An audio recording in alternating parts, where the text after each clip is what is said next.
大家好，我是彩虹。烧饼好吃有诀窍，多加一步更蓬松更酥脆，比卖的还香，邻居看见就馋了。相信我，你一定要试试。在300克面粉里加入2克酵母、5克白糖、180克35度左右的温水，搅拌成絮状后，再加入10克油，下手揉成偏软的面团，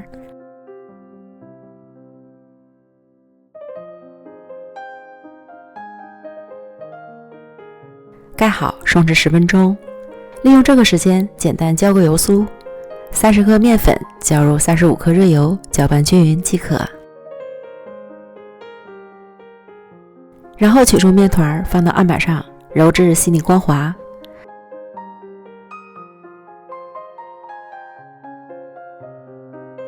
案板上多撒一些面粉防粘，再将面团擀成方形的大面饼，厚度在2毫米左右，淋上油酥，用刮板刮均匀，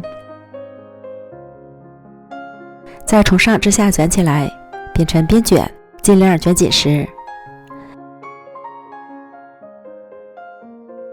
卷好了，整理均匀，再切分成6个面剂，取一个面剂，先将两边的切口捏合，再对折按扁，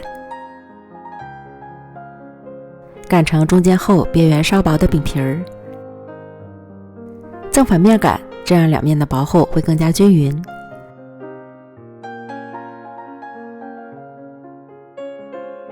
放上提前准备好的馅料，像包包子一样包起来，馅料可以根据个人的喜好随意更改。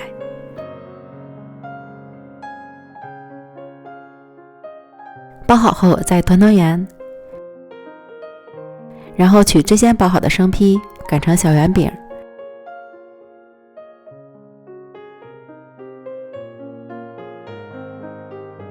这样一个饼坯就完成了。全部都做好后松至15分钟，不需要等它完全发酵，看起来形状饱满即可。电饼铛开中火预热，刷宽油，放入饼坯，底部捞至上色后翻面，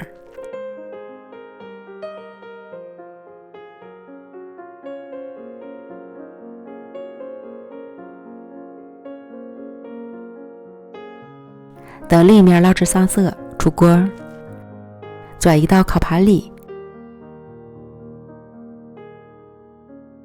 再送进预热好的烤箱，上下火210度烤8分钟。